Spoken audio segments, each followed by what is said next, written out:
Confirm کر دیا گیا، ایگزیکٹ بتا رہا ہوں نمبر، وہ ہیں 7 نمبرز اریسٹ ہوئے ہیں۔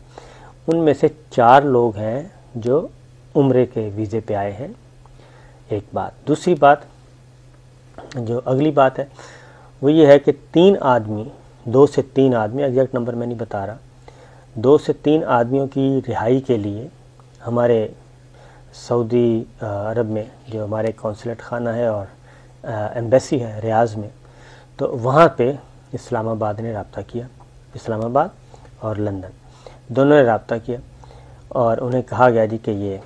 آدمی ہم نے رہا کروانے ہیں، ان میں سے 2-3، تو ان کے نام بھی بھیجے گئے۔ انہوں نے کہا کہ یہ نام 2-3 آدمی کون سے ہیں، تو اس میں کیا دلچسپی ہے، گورنمنٹ کو کیا دلچسپی ہے؟ سلمان صاحب نے بھی فون کیا، سلمان شہباز کی بھی کوئی دلچسپی نظر آئی،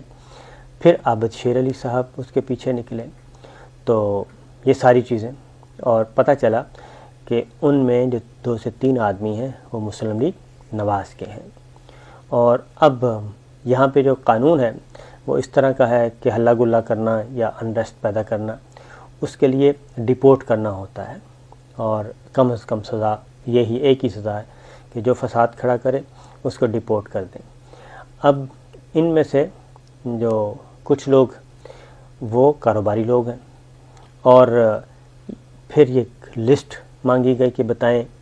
سعودی حکام کو ہم نے لسٹ دینی ہے کس کس کو گرفتار کروایا جائے، تو وہ جس کو گرفتار کروایا جائے وہ بزنس کمیونٹی سے بھی تعلق رکھتے ہیں، پھر پی ٹی آئی کے بھی 1-2 بندے اٹھا لیے گئے، وہ بھی گرفتار ہیں۔ تو یہ جب ہوا تو مسلم لیگ نواز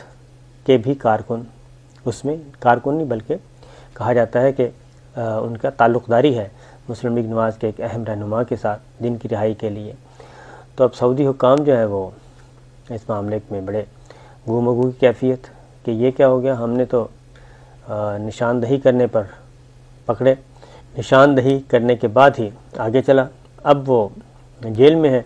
اور ان کی رہائی کے لیے کوشش کی جا رہی ہے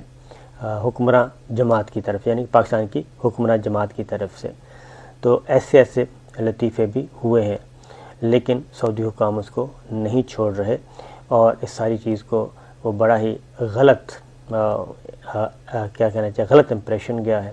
اور اس سے مزید نقصان ہو گیا۔ اب یہ کس نے کروایا، کیسے کروایا؟ ہاں ایک اور بات بھی، اب یہاں پہ کہا جا رہا ہے کہ جناب